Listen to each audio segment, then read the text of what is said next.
श्री करौली शंकर महादेव की जय। बहुत से भक्तों के प्रश्न आ रहे थे और काफ़ी सारे कॉल्स और मैसेज आ रहे थे।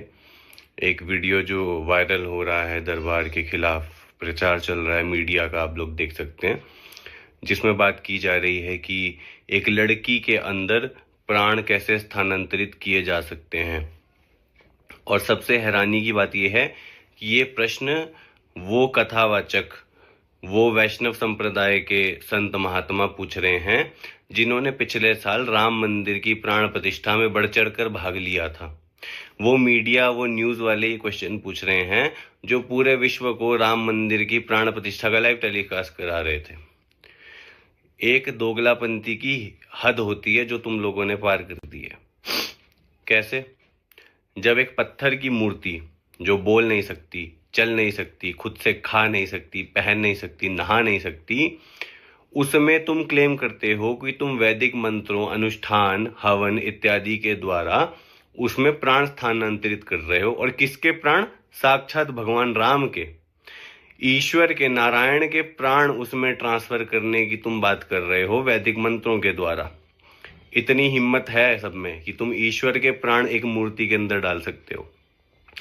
पर अगर श्री करौली शंकर महादेव एक लड़की के अंदर उसकी मां से प्राण स्थानांतरित कर देते हैं, वो भी किस तरह? उसी वैदिक अनुष्ठान, हवन इत्यादि के द्वारा, उसी वैदिक रीति के द्वारा अगर वो प्राण स्थानांतरित कर देते हैं, तो ये कैसे हो गया? तो ये ढोंग हो गया और ये पाखंड हो गया। तो आप सब मीडिया वालों से पहले मैं पूछना चाहता हूं कि जब आप राम मंदिर की प्रतिष्ठा का प्रोग्राम लाइव सबको दिखा रहे थे, तो क्या वो पाखंड था क्या? तब ये प्रश्न क्यों नहीं उठाया गया कि मूर्ति के अंदर प्राण कैसे आ सकते हैं? गुरु नानक साहब ने कहा, पत्थर पूजे ना किछ ए बोले, ना किछ ए दे, फोकट करम निष्फल है सेव। कि पत्थर को पूजता है मनुष्य, ना वो पत्थर कुछ देता है, ना बोलता है, ना कुछ करता है, उसकी सेवा भी निष्फल है। उसके बावजूद ये सब कुछ किया जाता है क्योंकि सबकी अपनी आस्था, अपना विश्वास है। अब जब उसका प्रत्यक्ष प्रमाण दरबार आपको दे रहा है कि किस तरह से प्राण जाते हैं, ट्रांसफर होते, तो आप लोग उसको नकार देते हो कि ऐसा कैसे हो सकता है। तो फिर तो शंकराचार्य जी की भी कहानी झूठी होगी जब उन्होंने अपनी आत्मा को दूसरे के शरीर में स्थानांतरित कर दिया था। क्योंकि जब आप प्राण को ही नहीं मान रहे कि प्राण जा सकते हैं दूसरे के शरीर में, तो जीवन और आत्मा की तो बात ही नहीं है ना। फिर तो जा ही नहीं सकती। 5 तरह के प्राण हमारे शरीर को जीवित रखते हैं: प्राण, अपान, व्यान, उदान, समान। ठीक है। जब तक आखिरी शेष प्राण बचता, आखिरी वायु जब तक प्राणों की बची होती है, तब तक आयुर्वेद और सनातन धर्म उस व्यक्ति को मृत नहीं मानता है। इसीलिए मरने के बाद भी सूर्यास्त तक इंतजार किया जाता है कि अभी इसके प्राण पूर्ण रूप से क्षय नहीं हुए हैं, अभी इसका शरीर जीवित ही है, यदि इसको जलाएंगे तो इसको कष्ट होगा। इसलिए कम से कम 1.5 से 2 घंटे के बाद अंतिम संस्कार किया जाता है, तुरंत नहीं जलाया जाता।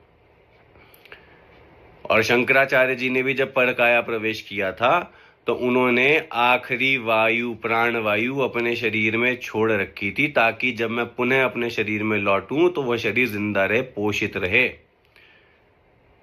तो कह दो फिर शंकराचार्य जी की कहानी झूठी है, नहीं किया परकाया प्रवेश उन्होंने, फिर इसको भी मानना पड़ेगा आप लोगों को। आप लोगों को शर्म आनी चाहिए। भगवा वस्त्र पहन के, बड़ी दाढ़ियां बना के, बड़े लंबे बाल लेके, गद्दियों पर बैठकर कुछ भी आप लोग बोलते हो। एक आम व्यक्ति जो अपना निजी जीवन जीता है, जो अपना कारोबार कर रहा है, नौकरी कर रहा है, अपनी पढ़ाई कर रहा है, इंजीनियरिंग कर रहा है, कोई डॉक्टर है, उससे उम्मीद की जा सकती है ऐसे प्रश्न की, क्योंकि उसे स्पिरिचुअलिटी का, अध्यात्म का कोई ज्ञान नहीं है। पर आप लोग जो सारा दिन कथाएं बांचते हैं, दूसरों को पंडित बन के समझाते हैं कि भागवत में ऐसा लिखा है, शिव पुराण में वैसा लिखा है, आप जैसे लोग ऐसा मूर्खतापूर्ण प्रश्न करते हैं कि प्राण कैसे हवा से आ जाते हैं। तो प्राण कहां से आते हैं? और अब मैं आपसे पूछता हूं, फिर कहां से आते हैं प्राण? बताओ। प्राणायाम कैसे किया जाता है? सांस ही तो ली जाती है, उसी से तो प्राणों का आयाम होता है। प्राण शक्ति को कैसे बढ़ाया जाता है मनुष्य के शरीर में? प्राणायाम करके। तो वो कहां से आते हैं? हवा से ही आते हैं मेरे ख्याल से। आप पूछते हैं हवा से कैसे प्राण आ सकते हैं? इतने मूर्ख हैं क्या आप कि आपको ये भी नहीं पता कि प्राण कहां से आते हैं? तो थोड़ी सी शर्म करनी चाहिए। जिन भेष को जिसको धारण किए हुए हो, थोड़ी उसी की गरिमा रख लो।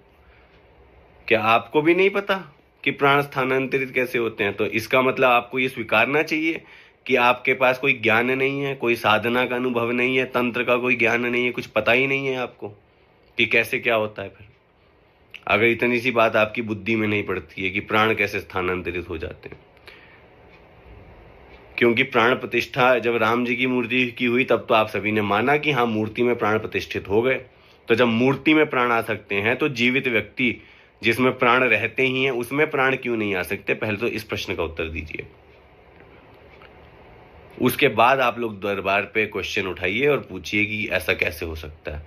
और उसके लिए भी आपको आना चाहिए दरबार, सीखना चाहिए। ये विद्या सभी के लिए है, सभी इसको जाने और समझें और समाज को सुधार सकते हैं और समाज को स्वस्थ बना सकते हैं। हरि हर।